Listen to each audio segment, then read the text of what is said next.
la pregunta que podemos hacernos a partir de diferentes fuentes es, ¿cómo llamar esta época de finales del siglo XVIII hasta mediados del siglo XX? Llamarla la época de las dos grandes revoluciones industriales o llamarla la época del reparto colonial de África y de dos guerras mundiales excesivamente sangrientas que dejaron aproximadamente 70 millones de personas muertas. Depende de la mirada. Tenemos básicamente tres testimonios para analizar esta época. El primero, que es el testimonio de lo que se puede llamar una historia marxista, en donde se cita como referente a Lenin, que dice que el capitalismo es la fase superior del imperialismo. El imperialismo ya existía. El imperialismo existía en la época de los mesopotámicos, de los egipcios, de los chinos, de los griegos, de los romanos, de los turco-otomanos.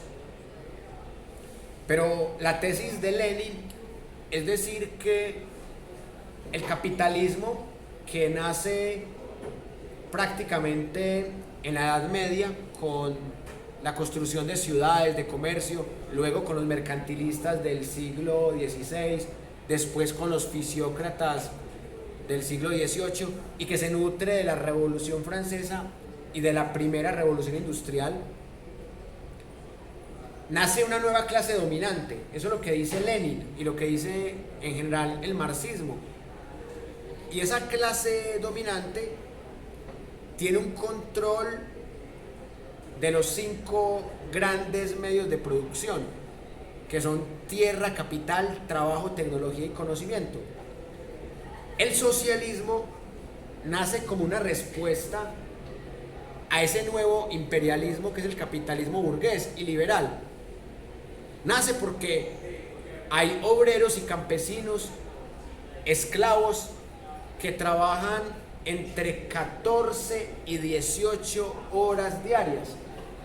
Por eso no es lo mismo leer a Marx y al marxismo en general en el siglo XXI que leerlo en ese siglo XIX. Eso se llama anacronismo. El anacronismo es una doctrina de leer erróneamente los hechos históricos, o sea, leer los hechos históricos desde el presente pero con sesgos cognitivos. Les pongo un ejemplo: la plusvalía.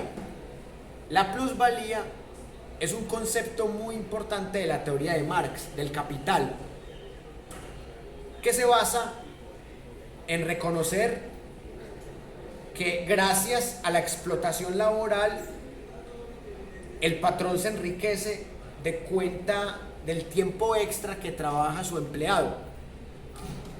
Si un horario laboral normal es de 8 horas en la sociedad actual, si en esa sociedad del siglo XIX el obrero trabajaba entre 14 y 18 horas, prácticamente solo le queda tiempo de comer, de hacer necesidades y de dormir.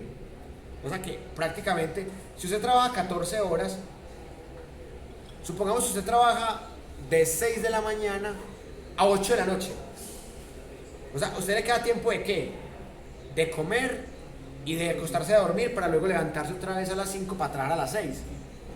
O sea, prácticamente eso es esclavitud. Pero usted lo llaman ya ciudadano, lo llaman obrero, trabajador, ya no lo llaman esclavo. ¿Por qué la teoría de Marx, tanto en el manifiesto comunista como en el Capital, le gustó tanto a la clase obrera? Porque la clase obrera se sintió identificada. Marx escribió esos libros para sociedades industrializadas, como Gran Bretaña, como Alemania, que no estaba unificada en ese siglo XIX, que apenas se unificó en el siglo XIX, lo mismo que Italia, y por eso llegaron tarde al reparto colonial de África. Marx escribió esos libros para esas dos sociedades, pero lo terminaron aplicando en una sociedad campesina, agrícola, monárquica como la rusa. ¿Quién gobernaba en Rusia? Básicamente los zaristas, que eran monarcas teocráticos. Rusia en 1917 no era una sociedad tan industrializada como la inglesa o como la alemana. Entonces, el socialismo de Marx lo aplican en una sociedad que él no conoció y para la cual él no estaba escribiendo.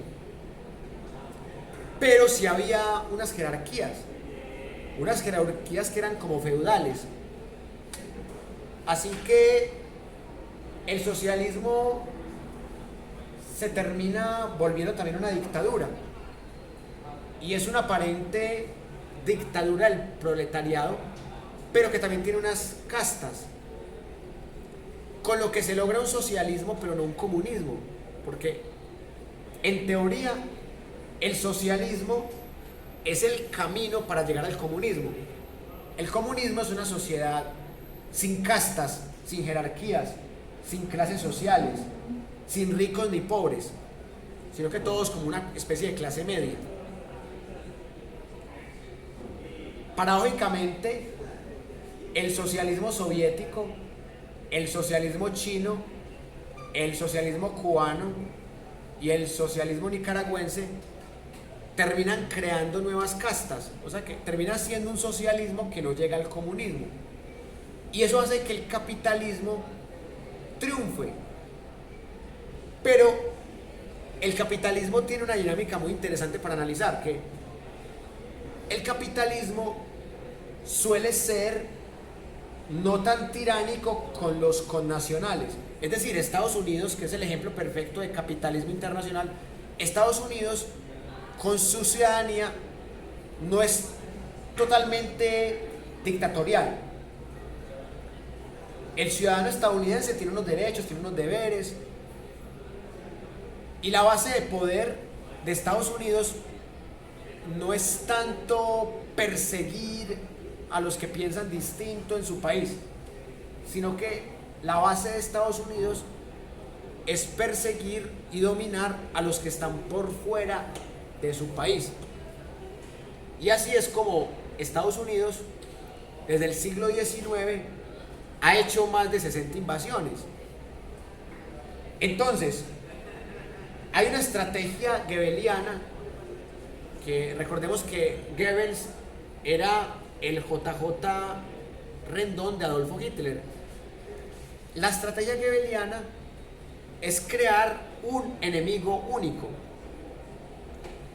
Y tanto Estados Unidos como la Unión Soviética, al finalizar la Segunda Guerra Mundial, crearon un enemigo único. Y cada uno justificó su imperialismo y su colonialismo de esa manera. Entonces, ¿el macartismo qué es? El macartismo es un fenómeno en donde ellos llamaban a cualquier enemigo o a cualquier persona que quieran ver como enemigo único como comunista. Entonces, a Chaplin lo trataron de comunista. ¿Y qué pasaba en la Unión Soviética? Que a todo enemigo lo tildaban de traidor de la patria y lo fusilaban. Es que vos sos capitalista, vos sos fascista, vos sos neonazi, vos estás traicionando a la patria. Y la traición a la patria se paga con la vida. Entonces miren que soviéticos y gringos son imperialistas, pero tienen formas de operar diferentes. Los soviéticos operaban de una forma más directa. Los estadounidenses, como imperio, operaron de forma más indirecta, con la OTAN. La OTAN era repartir el imperialismo con otros socios. Entonces los soviéticos le copiaron la idea a la OTAN y le hicieron el Pacto de Varsovia para hacerle resistencia a la OTAN. Y ahí es cuando ya se configura totalmente la Guerra Fría. Entonces, en la primera fuente vemos que el ponente insiste mucho en repetir imperialismo, colonialismo. Y claro, sea verdad o sea falsedad, o sea más o menos verdad, más o menos falsedad, una idea que se repite mucho se vuelve verdadera. Por ejemplo, aquí en Colombia se repite mucho la idea, no, es que Petro es comunista, Petro es guerrillero.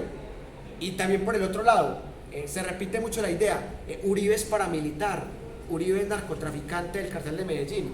Entonces, si usted repite mucho una idea, sea verdadera o sea falsa, la gente va copiando esa idea. Y esa estrategia la han manejado muchos, pero muchos imperios. Entonces, quiero terminar esta parte para que lleguemos a las conclusiones. Ahora sí mostrándoles el mapa con mayor rigor, porque ahorita que nos estaba mostrando, pues hubo una interferencia externa que no me permitió hacer el análisis que yo quería, pero este mapa es el resumen de todo el colonialismo y el imperialismo hasta 1945. Miren, los dominios españoles casi todos se perdieron, porque los dominios españoles era en Sudamérica, a excepción de Brasil, que era un dominio aparentemente portugués, pero que lo administraban los británicos. Entonces, los dominios españoles están supuestamente con amarillo. Y miren ustedes que España está aquí con amarillo, pero el único dominio que le quedaba a los españoles, así como en este lado del mundo, era Guinea Ecuatorial, por ejemplo. Los portugueses ya habían perdido también a Brasil. Los daneses solo tenían el dominio de Groenlandia. Pero franceses, ingleses, son los que más reparto colonial tenían acá. Porque miren ustedes algo muy interesante.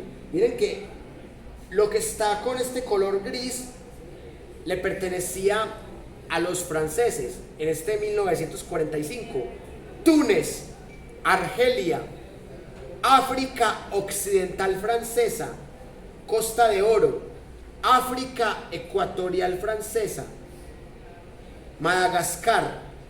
Mientras tanto, a los británicos, que lo vemos con color rosa, a los británicos les pertenecía Nigeria, Sudán anglo-egipcio, Hadramaut, Kenia, Tangánica, Rodesia del Norte, Rodesia del Sur, África del Sudoeste y también Bechuanalandia.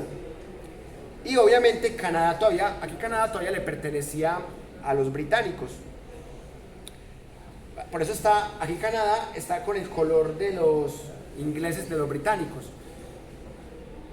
Entonces, si miramos el reparto colonial hasta 1945, nos damos cuenta que Estados Unidos todavía no es tan poderoso, porque Estados Unidos, si bien no tiene esas colonias tan directas, tiene otras colonias que le quitó a España en la guerra de 1898.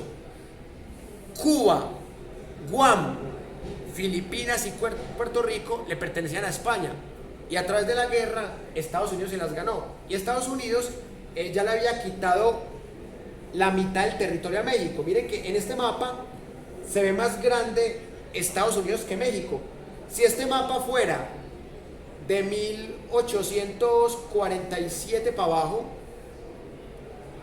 sería más grande México que Estados Unidos. En la época, por ejemplo, de Santander y de Simón Bolívar, entonces el mapa sería más grande, pero Estados Unidos, al ganarle a mediados del siglo XIX prácticamente la mitad al territorio mexicano, es básicamente Los Ángeles. ¿Por qué se llama Los Ángeles? Porque era de México, por eso está en castellano. Texas, los de Texas también son mexicanos que hablan inglés, y que si no fuera por esa guerra serían mexicanos, los de Texas, los de Arizona, los de Nuevo México, los de Los Ángeles, todos esos le pertenecían a México. Entonces, desde ahí empezó el imperialismo. Pero, aparte de las repúblicas satélites soviéticas, que son las que tienen estrellita roja, que no le pertenecen a las 15 repúblicas de la Unión Soviética, pero sí le pertenecen ideológicamente al socialismo. Por ejemplo, Polonia, la República Democrática Alemana o la Alemania Oriental, Checoslovaquia, que luego se partió en Eslovaquia y en República Checa, Hungría, Rumania, Bulgaria, la antigua Yugoslavia, que luego se partió en países como Croacia, como Serbia, Albania. Todos estos, si bien no le pertenecían a la Unión Soviética, tenían la misma ideología de la Unión Soviética, por eso tienen la estrellita roja. Y los que están con violeta y como con telearañas son los que le pertenecen a la ONU, a la Unión Europea también. Y los que tienen una crucecita blanca son los que ya estaban en la OTAN desde 1949. Bueno, este mapa no es del 45, este mapa es más o menos de la época de 1949, cuando ya se había fundado el Tratado del Atlántico Norte. Entonces miren que aquí están los 12 miembros de la OTAN, con estos simbolitos.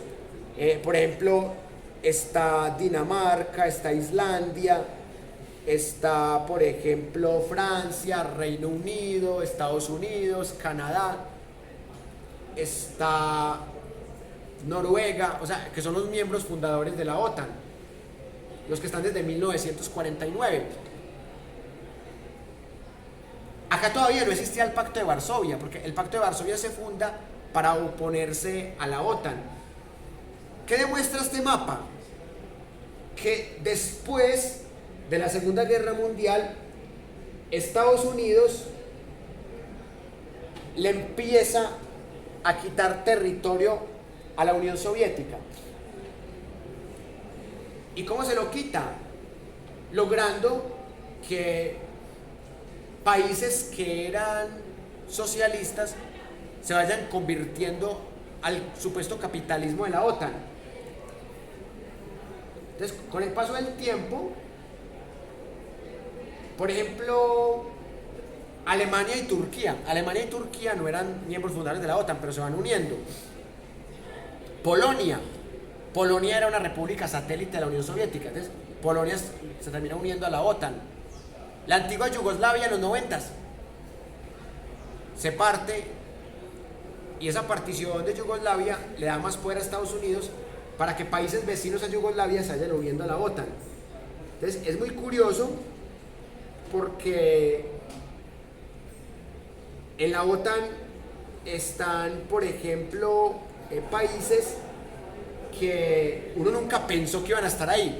Los países bálticos, Lituania, Letonia y Estonia, que hicieron parte de las 15 repúblicas soviéticas, ya están en la OTAN. Entonces, por eso es que los rusos están azarados, porque varios de los antiguos miembros del Pacto de Varsovia y de la Unión Soviética ya están con la OTAN. Y ya van por países neutrales, y ya están países neutrales que ya están conquistados, es sino que los acepten, como Suecia y Finlandia. Y también vemos que son muy cercanos geográficamente a Rusia, y ya si se meten, por ejemplo, con Ucrania, que recordemos que Ucrania era la potencia económica de la Unión Soviética y Rusia la potencia militar. Si se meten con Ucrania, prácticamente ya los tienen listos. Y por eso, en la parte metodológica, siempre va a ser importante comparar diferentes ideologías. Pero cada persona tiene una búsqueda que es subjetiva, porque todos tenemos gustos diferentes. Entonces, una propuesta metodológica que les tengo es que son 30 derechos humanos y es un grupo de 15, 16, 17 personas. Entonces, cada persona puede ir investigando un derecho humano o dos, o más bien dos, para que no se repitan. Son 30 miembros, porque todavía Finlandia y Suecia no están en proceso. Son 30 miembros de la OTAN. Entonces, cada persona podría investigar desde su heurística a 2 de los 30 miembros de la OTAN. Porque si usted entiende los 30 derechos humanos, los 30 países de la OTAN, los 15 que hacían parte de la Unión Soviética, que ya algunos hacen parte de la OTAN, usted va a entender todo ese contexto de las guerras mundiales, de la Guerra Fría y de la actualidad. Entonces, básicamente esa es la propuesta metodológica, y así podemos combinar formas colectivas de aprendizaje y de enseñanza con formas individuales de aprendizaje y de enseñanza. Y los recursos y los medios son todos en forma igual de válidos. O sea, para mí es tan válido este libro como un documental de Nat Geo, como un documental de History Channel, como un documental de Russia Today o de Sputnik. Y ya desde la evaluación, lo importante es distinguir entre evaluación y calificación. La calificación es el número que se ponga en el sistema. La evaluación es la comparación sistemática entre un antes y un después. Por ejemplo, cuando ya estemos por allá en septiembre y el semestre se esté acabando, ya podemos evaluar qué sabíamos en mayo que ya lo sabemos en septiembre. Por ejemplo, yo no sabía cuáles eran los 30 miembros de la OTAN. Yo no sabía qué era el Pacto de Varsovia y por qué se armó. Yo no sabía qué era la guerra de Vietnam, ni quiénes participaron, ni cuánto duró.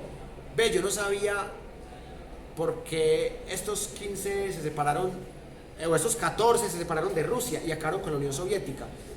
Yo no sabía que el conflicto en Ucrania, en el Donbass, tenía raíces en Stepan Bandera, que fue un aliado de los nazis en la Segunda Guerra Mundial y que era un ucraniano y que lo volvieron ídolo nacional y que los rusos lo ven como un terrorista, como un neonazi, o como un nazi propiamente dicho, porque no, en esa época todavía se podía utilizar el término nazi, no el término neonazi.